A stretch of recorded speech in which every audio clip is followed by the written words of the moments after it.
The Vanishing Half has been everywhere in 2020, going right into 2021 for good reason. So I wanted to take a deeper dive into Brit Bennett, her books, and some of her favorite books. So let's get into it.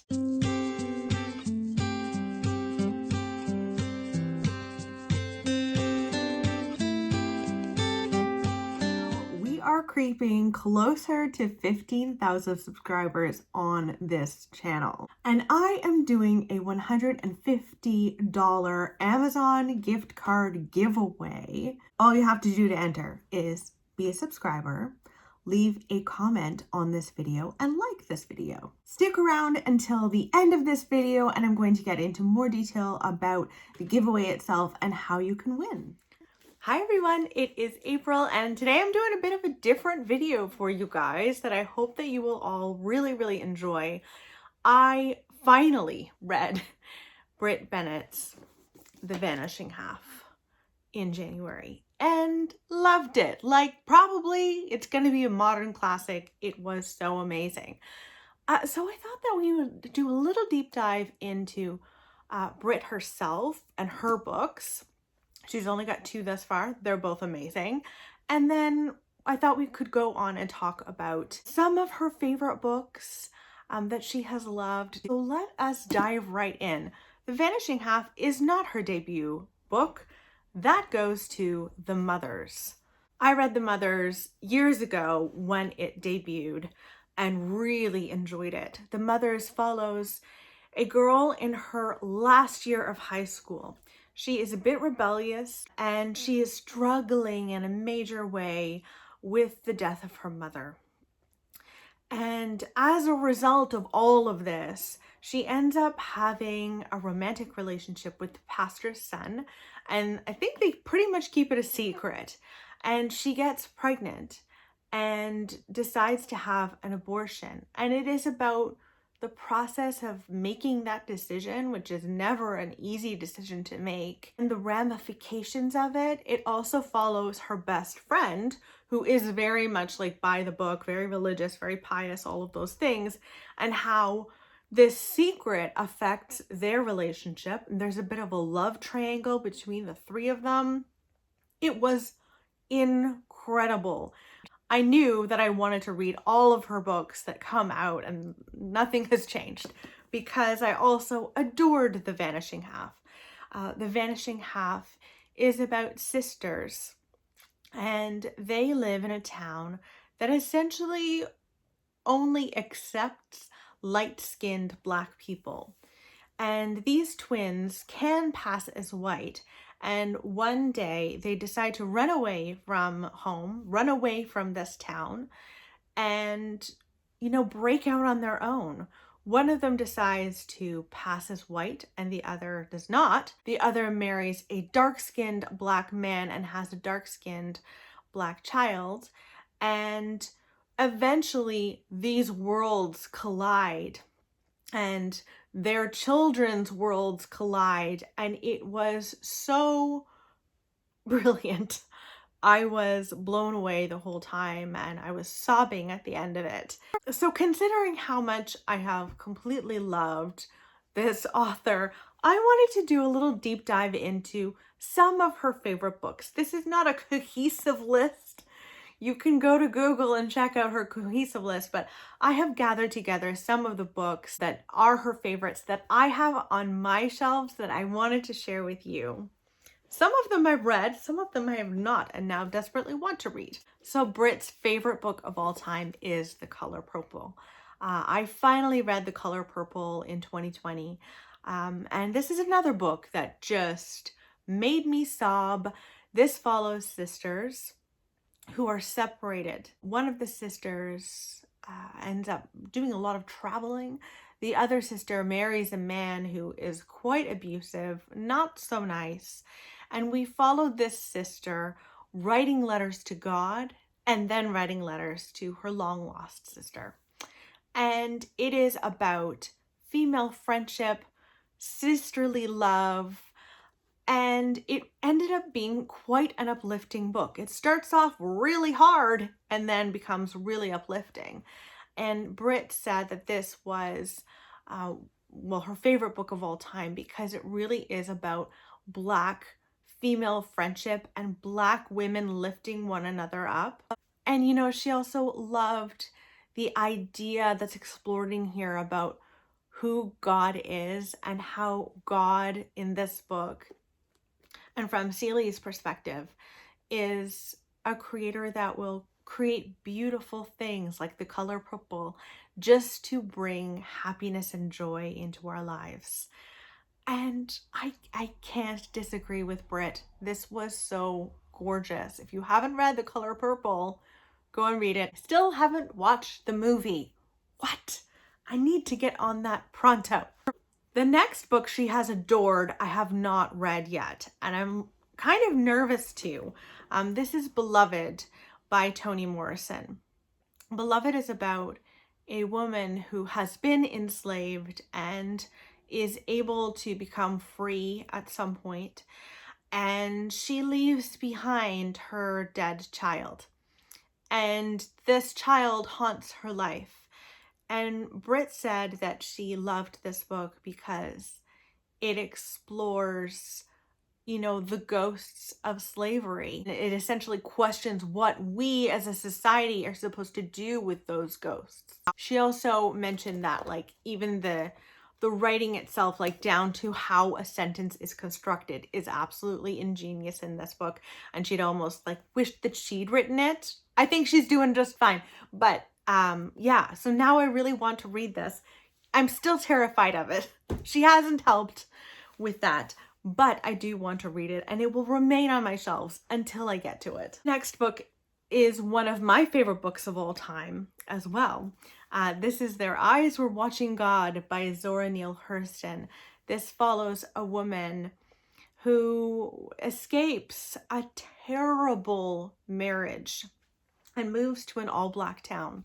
Like, I think the first all-Black town, and finds love again. Now, this is a short little book, but packs a punch, and it really is so easy to read. I just tore right through this, and I was at the edge of my seat reading this.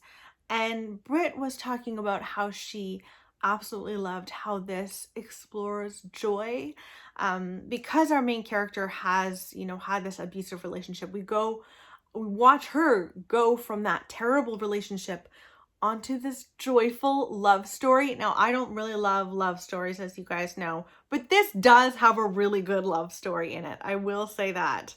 Another book I have not read, but I am really eager to read and I'm hoping to read this month, is The Underground Railroad by Colson Whitehead.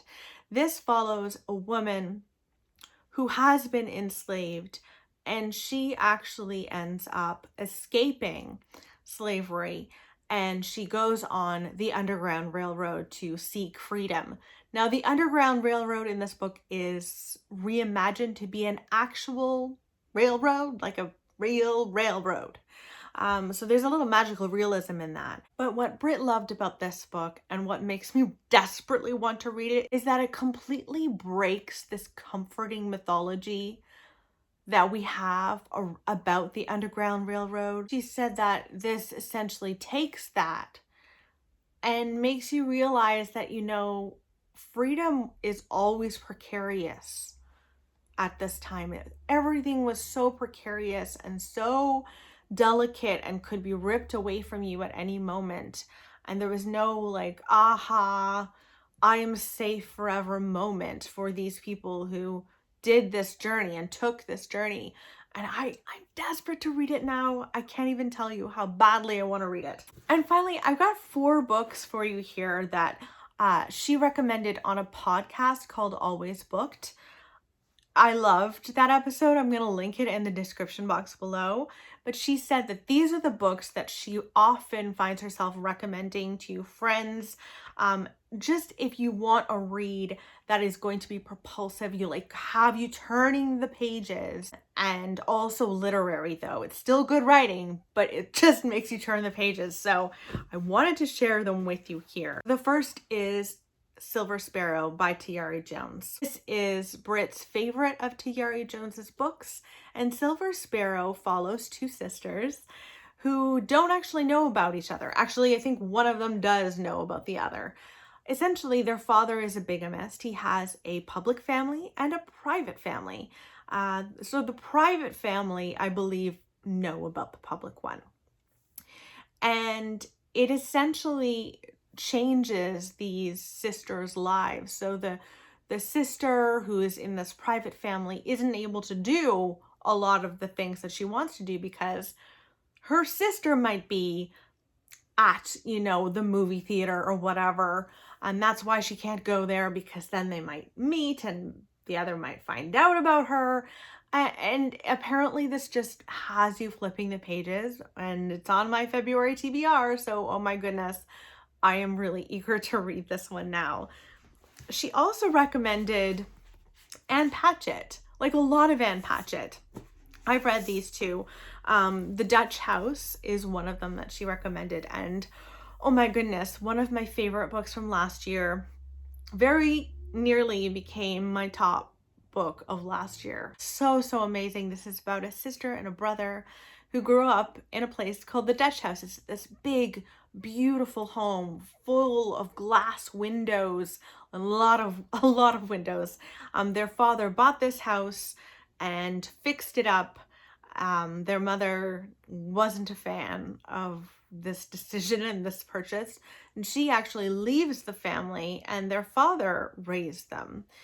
And they eventually have a stepmother who is not a nice woman whatsoever. She is pure evil.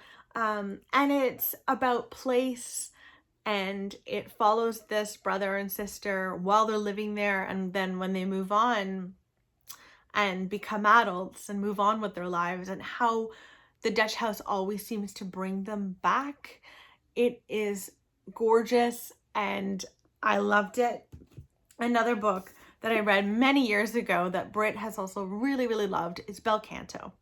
Again, Anne Patchett. This follows a hostage situation.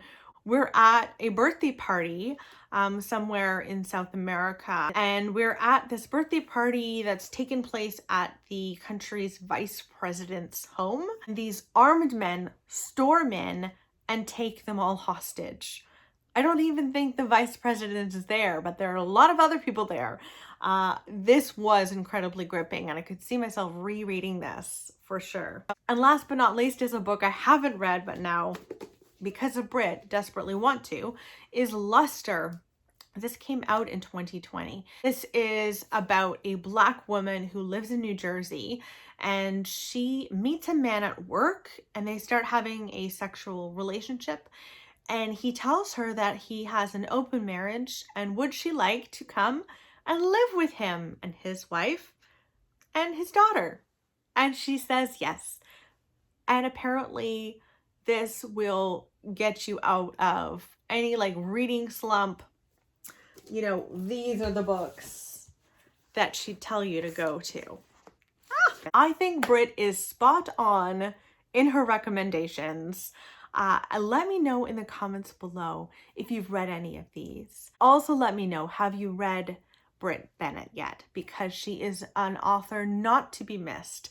I hope that you have enjoyed this, and I'll chat with you soon. Bye! All right, with 15,000 subscribers just around the corner, this is your chance to win a $150 Amazon gift card. It's in Canadian because I am Canadian. And I hope that one of you will be able to buy all sorts of lovely books from your wish list with it. Now, in order to win, you need to first be subscribed to this channel, like this video, and also leave a comment in the comments below. After we hit 15,000 subscribers, I am going to pick a random video, randomize the comments, and pick a winner. So the more videos you watch, the more comments you leave, the more chances that you are going to have to win. Good luck to all of my bookish friends out there.